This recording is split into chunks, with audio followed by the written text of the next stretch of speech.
This is the day that I had a full body scan. 60 minutes inside this MRI machine, a large tube that contains powerful magnets to peep inside my body, head to toe, to screen for possible medical problems, to try to head off or get an early warning about potentially life-threatening conditions. Doing okay? Doing great. All right. And this is the result. A detailed image, every organ, every nook and cranny of my 62-year-old body. But is it worthwhile? Is it worth the money to have such a procedure, even if you're not experiencing any symptoms? Andrew Lacy is the founder and CEO of Prenuvo, a company that offers a 1-hour screening using MRI, magnetic resonance imaging, with the goal of catching abnormalities while they're at a stage that can be successfully treated. It's a practice that has many critics, with some health professionals saying there isn't enough evidence to justify screening for patients with no clinical symptoms or a family history suggesting they could be at risk. We'll look at those arguments.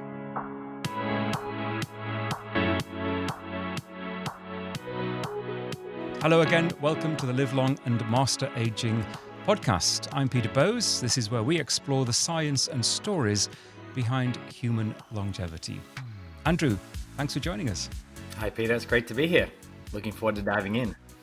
Good to talk to you. And we first met a few weeks ago now at the Live Long Summit in Florida. We took part in a panel on this subject. You invited me at your facility here in Los Angeles to have a scan.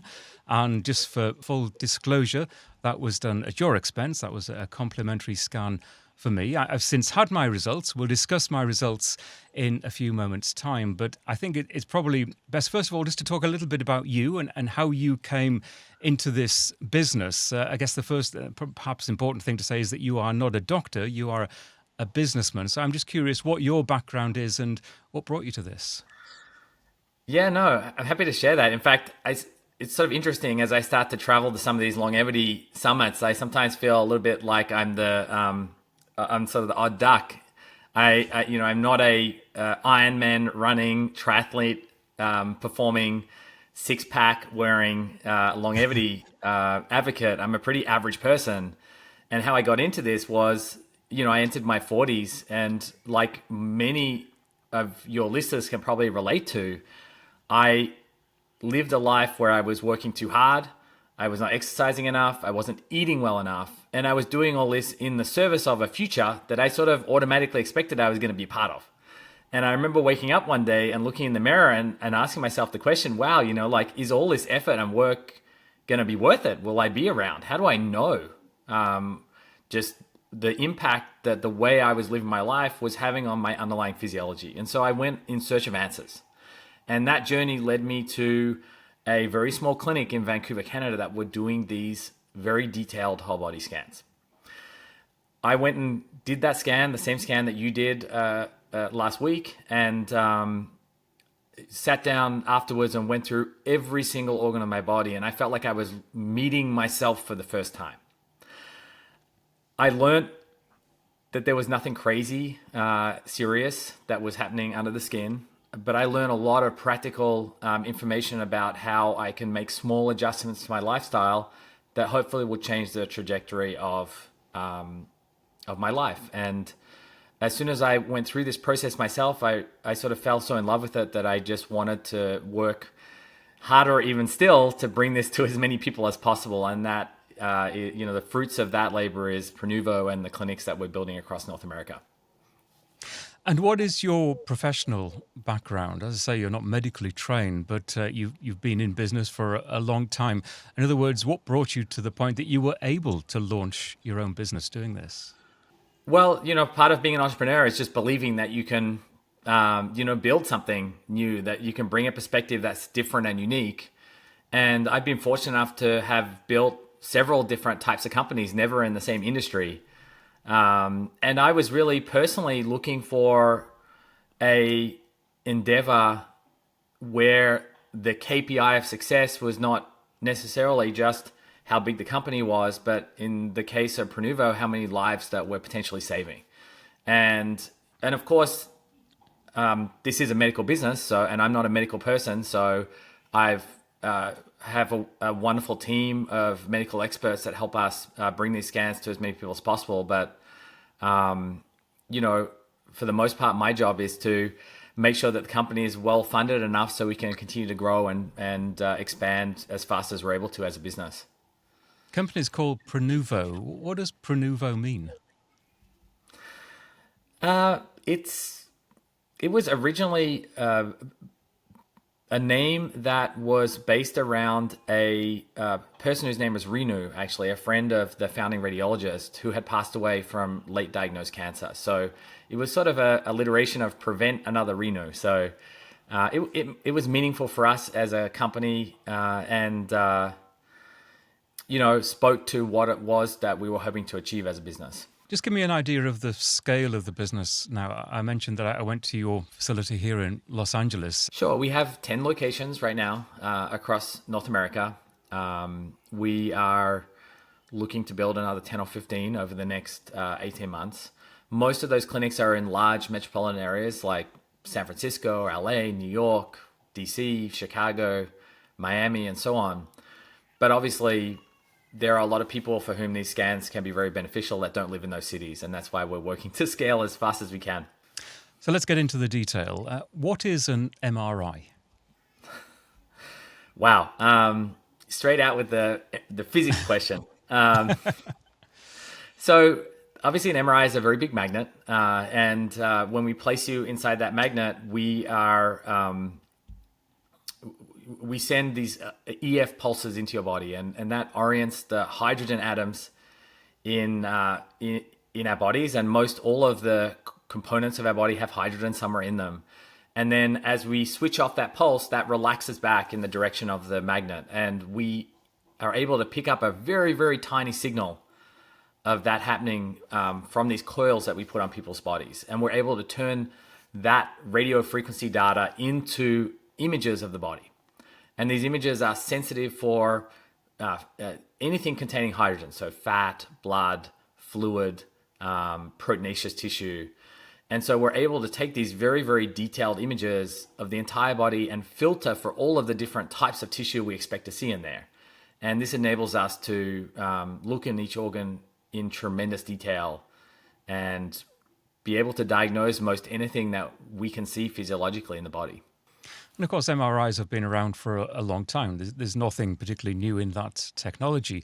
Just give me an assessment of the safety factors here. I think that is a big concern of a lot of people when they go into something like this. And maybe just the physical experience is quite daunting for some people, disappearing into that long tube. But how safe are they? Well, they're very safe. In fact, you could do one every day if you had an occasion to do it. There's no radiation. Unlike an X-ray or a CT machine, we don't use ionizing radiation to collect these images. And then secondly, unlike many other medical imaging exams, we don't use a contrast agent either. So in the case of MRI, that would be a heavy metal contrast that we would inject into your body in order to visualize the blood vessels a little bit easier. There are great diagnostic reasons to do contrast imaging, but when it comes to screening, an exam that we hope people will do once every year or two, we don't want that heavy metal to accumulate in the body. And our principle generally is we want a screening exam that's 100% safe, that you could do as frequently as you have a medical reason to do it. And I mentioned this is quite literally a head-to-toe scan. You're screening the entire body. But to greater or lesser extents, what can it screen for? Because MRIs are better at some things than other things, aren't they? Yeah, the MRIs are generally really good at resolving soft tissue. And what they're not so great at is resolving bone or calcium. In fact, calcium is completely invisible on an MRI machine. So if someone has a large kidney stone, we see it through the absence of signal on an MRI. It's almost like a black hole. And so this is why if you break your arm, you get an X-ray, because X-ray is very good at seeing that bone. A CT is a spinning X-ray, so that also works very well for bone, and it is used for other organs as well. But there's nothing better than MRI when it comes to resolving the soft tissue. And of course, in the soft tissue is where all of the problems that we can have, manifest. So cancers tend to begin in the organs, and only at a later stage do they move to bone. Obviously, there are many other sort of chronic conditions, kidney disease, liver disease, et cetera, that are in the organs. And so MRI has always been the modality of choice for a screening. The challenge has been that's just been very, very slow. And what Prenuvo does is speed that up, an order of magnitude. So for some people who might be concerned about calcification, their arteries, their cardiovascular health, this isn't necessarily the screening plan for them. Correct. No, we often recommend folks, particularly when you get into your late 40s, if you haven't already, perhaps to go get a calcium score to make sure that you're not depositing, you don't have calcification in the arteries supplying the heart, and so that's probably the main area where MRI struggles. We can resolve the heart very well, and we take very beautiful pictures and videos of the heart beating. The challenge with MRI is because the heart is beating and because you are breathing, there's just a lot of movement to have to gate for, and that makes MRI very slow. Whereas CT, being a lot faster, does a much better job of the heart. So tell me typically what you do find in people and the range of potential problems that they could reveal, from potentially fatal conditions to things that you might just want to keep an eye on, things that are just intrinsically there as part of our bodies that maybe will show up on a scan but are not going to cause us any problems. Sure. There's really three categories of findings. The first are potentially life-threatening conditions. And here, I would say the vast majority are cancers and various types of aneurysms. You can get aneurysms not just in your brain, but also aortic aneurysms, abdominal aneurysms. And these are things that, if they burst, they more often than not, tend to be fatal.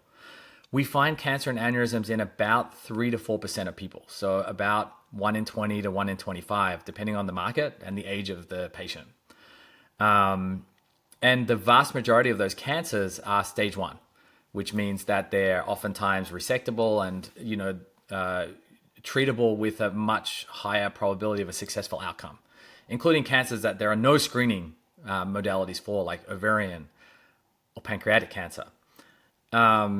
The second category are things that we consider serious enough that we want you to pay attention to, because these are conditions that might evolve into a chronic, debilitating medical issue in the future. So things that fall into this category are medical conditions like fatty liver, severe spinal issues, small vessel ischemia, which tells us that there's something going on with the plumbing. So you maybe have a cardiovascular issue and that's affecting the blood supply to the brain. So there's any number of these conditions that you should pay attention to because they're important. And we find those in around 10 to 15% of patients.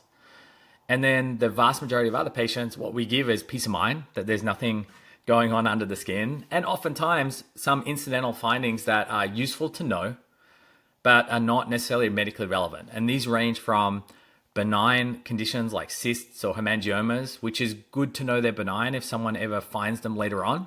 You maybe avoid additional testing or biopsy. Or congenital issues like people that don't realize they're born with only one functioning kidney. Or they might notice, we've found women that have double uteri, for example. There's obviously, we're all very unique, and there's a lot of unique anatomy inside all of us that oftentimes is not necessarily medically relevant, but is good to know. And what do you find is the main motivation for people to do this kind of scan? Is it a preventative tool in the box that they just want to prevent, as you've just described, perhaps conditions that could be very harmful in the future? Or is it because they're experiencing a symptom and perhaps they've been recommended by a doctor to have this kind of full body scan? What is the main motivation? Well, I would say the biggest misconception about these scans is that the sort of market for this are young, worried well, lifestyle and longevity optimizers. The healthy wealthy, as they're sometimes the healthy described wealthy. And the vast majority of people that fit in that category do come in and get screening. So I'm not saying this is not a small segment for us, but I would say the two largest segments are First of all, patients that might have had cancer and they're worried about coming back or have a family history of disease. And for these folks, not being screened is causing them anxiety. Not knowing the status of their health is concerning to them. And then the second category are people that have these indeterminate findings. So these are folks that, they might have migraines periodically, or they might, women that have abdominal pain and they're struggling to get the health system to actually do testing to figure out what's going on. And they sort of come to us to sort of house MD the thing and figure out exactly what is actually the issue with their health so that they can get treatment a lot faster. And those two use cases in some ways are the two largest use cases that we have, and speak to the notion that really health is important for everyone. There's a lot of people that, again, don't have six packs and aren't, triathletes for which they want to make sure that they can live a long and healthy life, and they make use of these services. What about and I heard a lot of people discuss this, what about the anxiety factor that goes into going through a scan like this? And clearly there's a level of anxiety between the scan and getting the results, but the results themselves, and especially those results that are inconclusive, that perhaps need some follow-up, that may not be serious but could potentially be a problem in the future. That is going to greater or lesser extents, create anxiety for individuals. And I've heard some people say they literally went through hell worrying about what had been found before it could be conclusively diagnosed. How, as a provider, do you deal with that and guide people and advise people how to cope with that mental anguish that a lot of people could feel? Well, I think this question of anxiety is not really something that's limited to Prenuvo and the screening that we're doing. I mean, any screening exam comes with a certain level of anxiety, and we see this. I mean, we've seen this in studies for mammogram, for example, or colonoscopy or lung cancer screening. And these are standard of care screenings where we've decided that in spite of that anxiety, these tests are worthwhile. They save lives. At the same time, really, we have to start thinking and evaluating, where does this anxiety come from? Why is it that, I don't have anxiety about taking my car to go get a 500-point checkup on it, but I do have anxiety about going to get a big checkup on my health. So what has created that anxiety? And I'll put it to you that the source of that anxiety is our reactive healthcare system, because you only enter the healthcare system when there's something very wrong with you. And any medical diagnosis is in and of itself, concerning, worrying, life-threatening, expensive, poor probability of a great outcome. And so we've been trained to think about health issues and disease as something that's horrible and scary. And I think, if anything, the world that we're trying to create at Prenuvo is one where it's affirming. We catch everything early. We focus on keeping the engine running, so all we need are oil changes and, maybe being told not to ride the brakes as heavy as we have been, versus having to get the transmission changed out, when our car sort of stops working. And I think that's that's a world that I want to live in, where, I'm in control and I'm not scared because I know that I'm catching everything early when I can do something about it. One of the phrases that is often used is false positive. And we've kind of covered this already, but that is finding things that may be a problem that need some further diagnostic testing that actually turn out not to be an issue at all. That's my understanding. You tell me, though, what is your definition of a false positive, and how do you explain that to people and help them to move on from it? Well, it's such a weird, it's a sort of a weird expression in the context of screening, right? Because there are many conditions where we can ultimately diagnose it. We're gold standard. So things like fatty liver, you don't really need to go and get another test. But many things like cancer, we don't definitively diagnose it. We risk stratify everything that we see. So we see a lesion in someone's liver and we say, okay, this is because of the characteristics of this lesion, this is highly likely to be benign, and the best course of action here is to just check again next year when you get a scan. Or this is highly likely to be concerning. You absolutely should go and follow up with a specialist to get this further checked out. So the real question is, how much of that further investigation leads to dead ends as opposed to, diagnoses that help save lives. I'm not even sure which outcome I'm sort of rooting for, because obviously you hope that if you find something concerning that it ends up being, a dead end for the patient. But I would say these, any medical image test has a certain level of false positives. The more you try to push the sensitivity of the test, the more you pick up things that ultimately aren't medical conditions. And so any test, you're balancing these two factors. How sensitive do I want to be? And how specific do I want to be for the things that I'm able to diagnose? And, these have been studied. They've been studied by us internally. They've been studied internationally. In fact, there was a big meta-analysis that just got published a few months ago where we found that indeterminate findings from whole body exams are around 16%. And this compares favorably to standard of care screening. So we don't think that there's a higher rate of false positives here than other imaging tests that are already part of standard of care. And we continue to work to establish evidence to prove that to the medical establishment. Well, I mean, you've hit on exactly the point that I was coming to, that the medical establishment doesn't seem to be convinced yet in terms of the evidence. And I just want to read you a statement from the American College of Radiology. This is a statement they released last year outlining their position.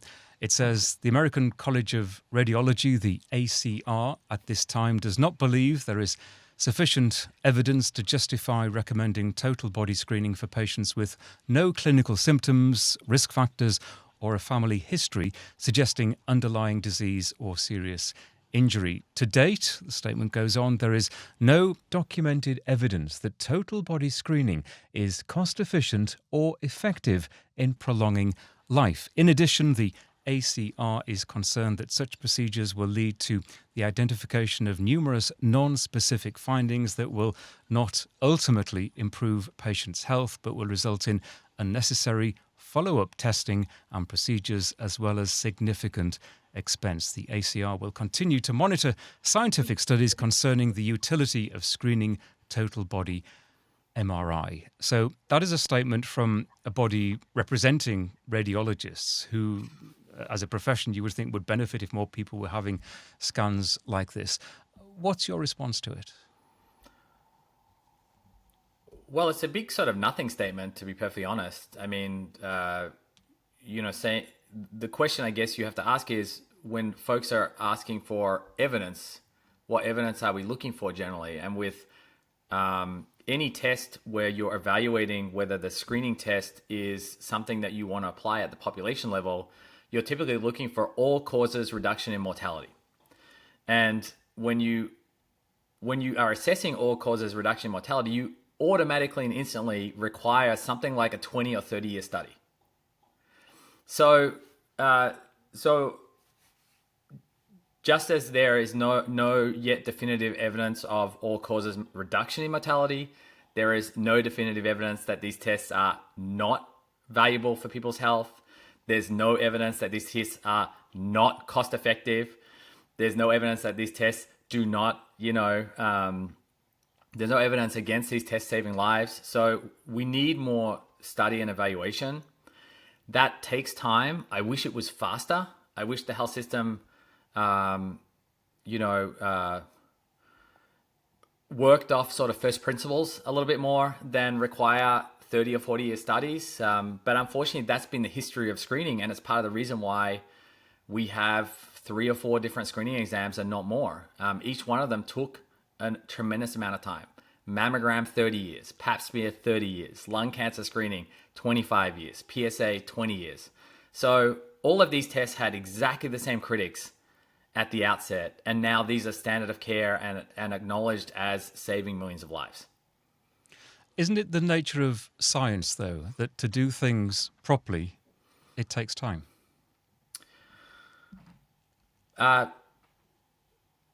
Sure. Again, Peter Attia in his book Outlive, he sort of talks about, standards of proof. And he said the first level standard of proof is, does this do harm? And is there potential upside for this individual given their individual circumstances? And I think he he asked this question in the context of whole body screening and found the answer to be favorable. Beyond that, is there evidence of cost effectiveness at a population scale? Well, that's a totally different question. And again, requires population level evidence, appropriately weighted, sometimes double blinded, over a period of time. And we're working to collect that evidence, but unfortunately, you just can't collect it tremendously fast. And so then the question becomes, well, is this a test that's appropriate for me as an individual? Do I understand the risks of the test? Do I understand the potential benefits? And am I prepared to make that choice in the interest of furthering my own health? That's an interesting argument. And the phrase population level evidence is something that we hear quite a lot in relation to this debate. And I think I'm trying to put myself in the position of a layperson, someone with no medical background, no advanced degree in population health, someone who is concerned about their own health, hearing that something at a population level isn't justified. And I'm just curious to get your, again, definition of that and what it actually means. And I think to some extent what my understanding is that something that at a population level isn't justified suggests to me that something could be detrimental to all of us because perhaps it could put an unnecessary burden on the health systems that we are all working within. Perhaps maybe to the benefit of an individual, but at a population level, as many professionals say, it simply isn't worth the money.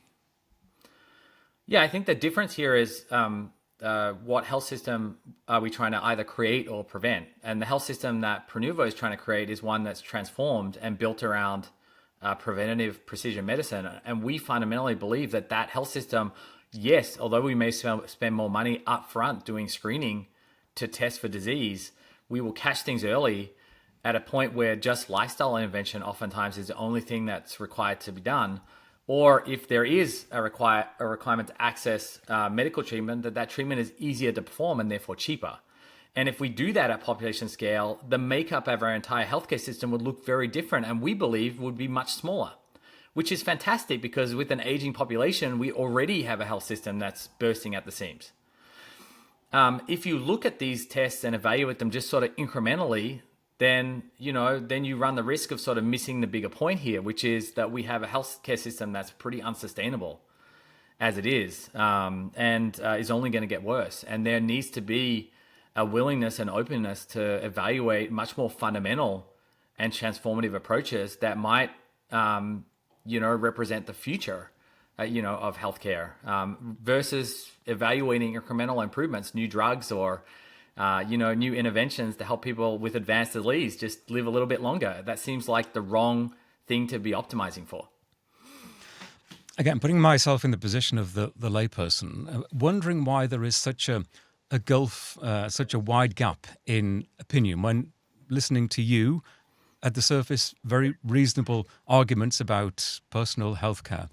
And the professional bodies, and I've quoted from one, but there are others, who are very significantly critical of what you're doing. There seems to be no middle ground in the profession. No, one has to really understand that what they're making is a scientific statement. And there's a risk when you make a scientific statement to a consumer audience that you interpret this in the way that it's not intended. The statement that these bodies are making is there is not yet sufficient evidence, and we stand ready to receive that evidence and evaluate it on its merits. However, when some of these bodies or sort of experts speak to a consumer audience, the way that this is often received is that there's something wrong with these exams. There's not necessarily anything wrong. There's just not been evidence that these things are something that we necessarily want to adopt yet at a population level. And that's why when you first asked the question, I said this is a very innocuous statement because I interpret that as a scientific statement. I don't interpret that sort of, I don't go any further than that. And unfortunately, I think these types of scientific statements should be measured if they're given in a consumer context. So a big part of the disagreement then is how long do we wait for the evidence? Correct. That there is some evidence that you are basing your activities on, but you would like to see more others would like to see more, and that in your view, there's enough evidence, at least now, to justify what you're doing, but you're acknowledging that there could be more evidence. Absolutely. And I would love to go back and talk to all of the folks in the 60s when mammogram was first clinically proven and who spoke out against mammogram, and speak to them 30 years later and ask them the question, well, how do you feel about those statements? Because they haven't aged very well. And what about people that relied on them in the intervening period who didn't perhaps get a life-saving screening exam that they might otherwise have got? I think we just have to be very careful where there is a lack of evidence that we empower patients with the knowledge so that they can make an informed decision about what's right for their own health. So let's talk about my experience. I started by saying that I had a scan at your facility in Los Angeles, and I'll just talk you through. It was more than an hour that I was at the facility. The scan itself lasts for an hour. You arrive, you check in. It's a pretty quick process. You go into a changing room, you undress down to your underwear, you wear a gown, two-piece gown, and you're taken into the screening area, having taken off your watch and all the metal that's attached to your body. And you're given some instructions by the technician, and you're offered the opportunity to listen to some music or even watch a video. I actually initially chose nothing because I kind of wanted to experience what it was like without any distractions, but did eventually get some music. And I think probably the first thing to say about the experience of being in this long tube and people's concerns about it being claustrophobic is that, well, at least I didn't, and I'm just one person. You can't really judge at a wider level just based on my experience, but I didn't find it claustrophobic. And in fact, your head is heading out of the back of the tube for a significant amount of time, and you're actually looking into the room. I know you offer, don't you, sedatives to some people who are particularly worried about that. I refuse that, and apparently most people don't feel as if they need a sedative to go into this tube for an hour. So you lie there, you're asked to breathe in, to breathe out a number of times. Your body is moved on a kind of a trolley device. You're moved in and out. It's very similar to having a scan at any other medical facility, an MRI or a CT scan. And you emerge after about an hour and you get dressed and off you go. And I had mine, I think, on a Thursday. By the following Monday, I had my test results. It's not always that quick. I guess it depends, Andrew, on how busy your people are in terms of how quickly the results come through. Then I had a consultation online with one of your doctors, and we spent over an hour talking in quite a lot of detail about what the scan found about my body. You've referred to it. The images themselves are really quite graphic, aren't they? There's nothing that you can't see. There's nothing you can't see. The first thing that I was told within the first 10 seconds of the conversation that was nothing was found that could be, or at least appeared to be, serious and problematic, that was going to cause me a real difficulty in the future, which is, I guess the question that most people want to know right off the bat, that there are no serious findings. Left one, both hips look good. Joint spaces look okay. I don't see any bony spurring, no abnormal joint fluid. And then down the knees. But for anyone aged, I'm 62, there are inevitably going to be things that you see and you spot that maybe warrant some follow-up with your doctor. And there will be one or two things that I'll talk to my doctor about. But I think I'm in that big category that you referred to, that really there were no significant findings that I should worry about, and perhaps one or two things that I should keep an eye on. And it was interesting to me that there were things that were observed that clearly tallied with my own knowledge of my medical history. You could see again very graphically the results of some of the surgeries, for example, that I've had in the past. So I guess coming out of it, for me, obviously there's that reassurance that there's nothing seriously wrong with me. But it does give you that feeling of satisfaction that everything is okay, and also a determination to continue with a lifestyle. And I think you reflected this from your first scan, a determination from what you're seeing that you need to do everything possible. We're talking the basics: diet, exercise, sleep, to maintain that healthy body that you seem to have at the moment, while understanding that this isn't a scan for everything, and that there are still some gold standard scans, and you can explain this to me, like a colonoscopy, like a mammogram for a woman, that you should still have to be absolutely certain about particular parts of the body. Yeah, no, I think that's a great summary. And I was going to ask you, what was the peace of mind like? And were you one of those folks that always had a little niggle in the back of your head that you were concerned about something, or and if so, was that this something that really changed your outlook around your health? Well, I'm someone, and yeah, I do this podcast. I'm interested in longevity. So I think maybe almost to an extreme compared with most people, I am very interested in personal health and the interventions that we can do to, and I mentioned sleep, diet, and exercise as being absolutely the key interventions that we can all apply to ourselves. So I'm very interested. There were one or two things that I was concerned about that actually this scan did highlight, and I will eventually talk to my doctor about. But that wasn't, I mean, the reason I did this was because you offered it to me. We met at a conference, we talked about it, I moderated a conference debate, and that was so the key question here is, would I have done the scan off my own bat? And we should say, and we haven't mentioned yet, it costs $2,500. So out of the range for most people, and certainly the price tag would make me think twice, and maybe I wouldn't have done it because of that significant outlay. And I think the debate for most people, is it worth it? Is it worth paying $2,500 for what is, based on your statistics, what is likely to be a peace of mind situation? Well, I mean, for let's call it 85 to 90% of people, yeah, I mean, it's peace of mind. And that a lot of people would consider that priceless, particularly if you have family history or you've previously had cancer. I mean, our health system, if you have a breast cancer, for example, they patch you up, you get treated, and oftentimes there's not a lot of follow-up that happens in the years since. And as an individual, you're always looking over your shoulder. So I think for many people, peace of mind is really important. If you feel pain and you're not sure what it is, and the health system is sort of ignoring it, knowing either what it is or what it isn't also can be tremendously relieving. And then for the small set of people where we find something early, I mean, that's really, those are the folks that sort of are grateful for the rest of their lives. And so obviously it's a complex question. It's expensive.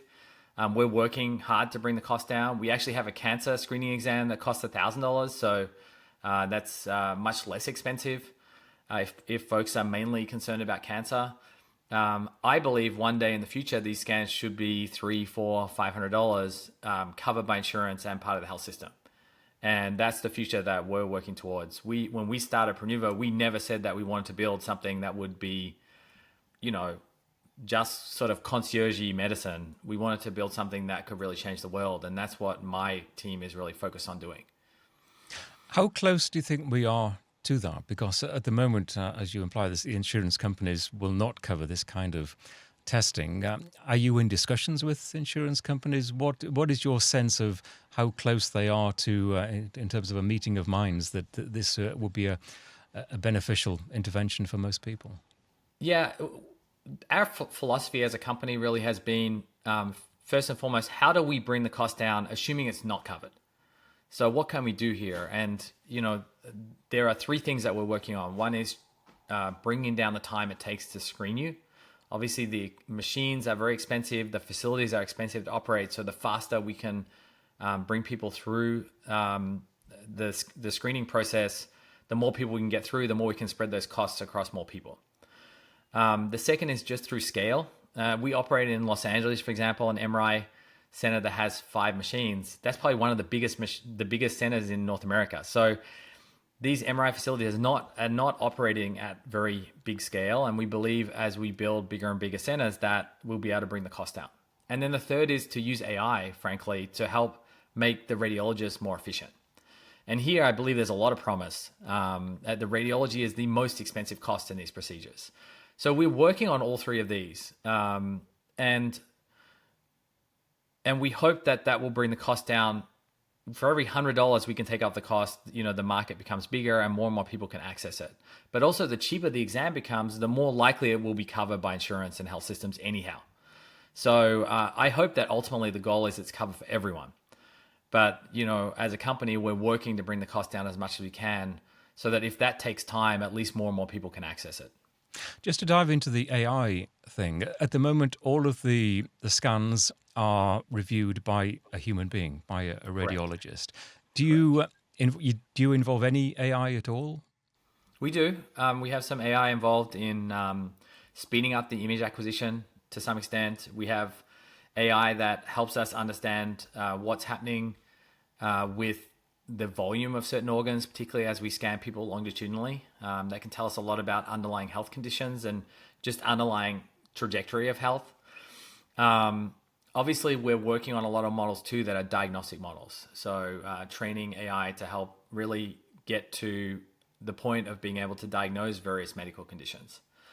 And here, the challenge really is, we need to make radiologists much more efficient, because if we did want to offer these screenings at population scale, unfortunately, there's not enough radiologists, probably in the world to do that, even just in the US. So to do this at population scale will require AI in one form or another just to make that feasible. And of course, this is a massive growth area in the health sphere. If you look at clinical trials, the use of AI to analyze mass data it's revolutionizing science in so many ways. Well, it's funny. We always think of AI as being very sort of this kind of like unique solution. It's funny. We live in a world of chat GPT and OpenAI, and I have a young child, and so you just see the way a child learns, and you sort of start to imagine. It gives you a great appreciation of how AI learns to some extent. And even with medical imaging, so, what makes a great radiologist? Well, they've looked at thousands of studies in the past, and they can sort of apply the sum total of that knowledge to the case right in front of them. And really, that's what AI is doing. It's evaluating thousands or tens of thousands of studies and then being able to say, okay, based on all of the brains I've looked at before that, I knew what they were diagnosed with. When I look at this brain, this is what I'm seeing. So those models obviously benefit from having more data.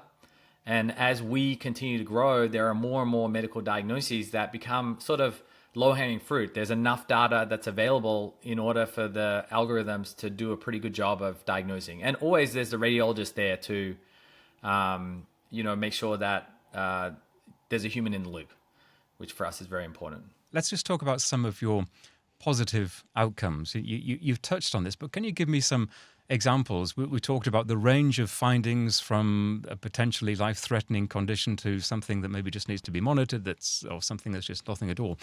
What about those examples where you have quite literally helped save someone's life? Sure. I mean, there's been a number of public cases. We found a pancreatic cancer in Maria Menounos, who's a quite well-known personality in the US. We have lots of sort of unsung heroes that we've found stage 1 or stage 2 early cancer out there in the communities. And what we see happen is we see these clusters of patients coming into us from certain suburbs. And oftentimes the sort of like the genesis of that is that we've made a life-saving diagnosis and that's got around the community. And then new folks come in, be it sort of a geographic community or a school, the parents start coming in because we find something. So, I mean, we've probably found now thousands and thousands of cancers and aneurysms leading to life-saving diagnoses. The key being you would find a stage 1 cancer in a particular organ at a stage where it can be operated on, the cancer could be surgically removed before it, and I think this is the key, before it is spread outside of the source organ, before it is affected other parts of the body. Yeah, I mean, the thing that we need to bear in mind is there are only 3 or 4 standard of care screening modalities for cancer. And that helps us catch about 14% of all the cancers that we can find. So 86% of cancers are not found in routine screening. And in the UK, there was a study that showed the vast majority of those cancers are caught in an acute setting in the hospital when the cancer is already advanced. So, Prenuvo's philosophy in some ways is almost like no organ left behind. We want one screening test that does a good enough job, in some cases a great job, depending on the part of the body, of screening every single organ for everything that we can see. And if we do that, then we're going to find things that are in patients where they're still asymptomatic. And in many cases, those are life-saving diagnoses. And I'll give you 2 examples. The first example is we are seeing, for reasons which are not well understood, we're not the only people seeing this. They believe it's maybe environmental, that we are seeing an increase in lung cancer in young women that have never smoked. And when we have found it, thankfully, these have been stage 1 and successfully resected and absolutely life-saving, because lung cancer is a very, very deadly cancer. Another example is ovarian cancer. The challenge with ovarian cancer is that women, obviously premenopausal women, they have periods all the time, they have pain down there. And as a healthcare system, we often ignore abnormal pain. We write it off as, something that women are expected to have. And ovarian cancer is so deadly because it's typically caught when it bursts from the ovary and basically fills the abdominal cavity. And that's just, a horrible situation with very poor sort of expected outcome. Most of the ovarian cancer we've caught has been stage 1, limited to the ovary. And so, we should remember the other 86% of cancers which there isn't screening. And we want to make a dent in those, while still acknowledging that people should continue to get the standard of care screening that is covered for by insurance. Yeah, I was going to raise that point that, again, you can't emphasize enough that this is, if people choose to do it, this is an add-on to the other types of screening, whether it's a scan or a blood test or whatever they would get from their regular doctor, that this isn't a 100% catch-all, and that people, I guess you tell people this, you don't be lulled into a false sense of security. We've talked about that feel-good feeling of being told that you're doing okay, and that there's nothing, at least in the scan, that suggests that you have any potentially fatal conditions. But this isn't everything, and that those gold standard tests are still important. Yeah, I think the biggest, most exciting outcome of the scan that I see in patients that I interact with every day is just being able to see the images as kind of a catalyst for change. And I remember in the very early days, we had a young software engineer who was a smoker. And, all of our employees at Prenuvo, we get scanned once a year. And so we put this person in the machine. And of course, he knew theoretically that smoking was a bad thing, and at some point he should give it up. Maybe he tried a few times before, but we took him out and we showed him, okay, see this white in your lungs. This is inflammation from smoking. And this white is in exactly the place where cancer likes to start in the lung. And just being able to show someone that picture as a catalyst for positive change, or someone that might have high blood pressure, and you think, oh, high blood pressure, what does that mean? It's like it's something that you can't grasp, without, it's just a number on a report. But we showed the end organ damage to the brain from high blood pressure. We can show like the little patches of damaged brain tissue, because you might have high blood pressure or cholesterol so these pictures are real catalysts for change in health trajectory. Sometimes that's learning something that you don't have. Sometimes that's learning that you don't have something you thought you had. But you can't escape from a picture. It tells 1,000 words. It's there. It's in your face. And at least for me, it's always been a catalyst for, making positive change. I now spend 2 hours a day on a walking treadmill desk because my cervical spine, like most people from the Silicon Valley, was ruined by spending too much time sitting at computers and looking at phones. And I now walk about 6 miles a day. And my spine, the condition of my spine has not only not progressed, but it's got better. And that all came from looking at a picture and saying, holy cow, that doesn't look good. And maybe, pretty soon we'll probably have AI that will tell you, okay, if you keep doing what you're doing, this is what your spine is going to look like in 20 years. And hopefully that, that's going to be a real catalyst for change. Interesting, isn't it, how technology can help to inform us or tell us that some of the most basic of interventions are probably the best for us, like you've been informed that constant movement or a lot of movement during your day can be ultimately very good for you. I'm curious what you would say, Andrew, to those people who say, I just don't want to know. I wouldn't want to have one of these scans because I would rather, and you hear it, well, I've heard it quite a lot, I just rather not know. I just rather get on with my life and not know. Now, clearly, at your facility, you probably don't interact with these people because they don't come to you in the first place. But what would you say to them? Well, we do. I mean, oftentimes how that works is the usually it's the wife that comes in first, and she has a great experience, and then she drags the husband in by Right. the ear, and Right. and I don't know. This is sort of we this is the sort of a weird quirk of human nature that we don't want to know. Uh, at the same time, we're the first person to tell a friend, hey, like you don't look healthy, go and get checked out. But we don't see that same need in ourselves. I think the most scary of these scans is the first one, because the first one is sort of you having been. It's like going to the dentist not having been for like 3 or 4 years. The likelihood that you're going to have a root canal is probably a lot higher than if you go every 6 months. But we now have patients that come in routinely every year or two, and it's not a scary thing. It's additional knowledge to help them live their lives better. The likelihood of anything really crazy coming up is quite low, and intentionally so if you do it routinely. They know that if anything's caught, it's going to be caught very early because there was nothing on the scan the year before. So the challenge is getting over that initial, I would say, hesitation.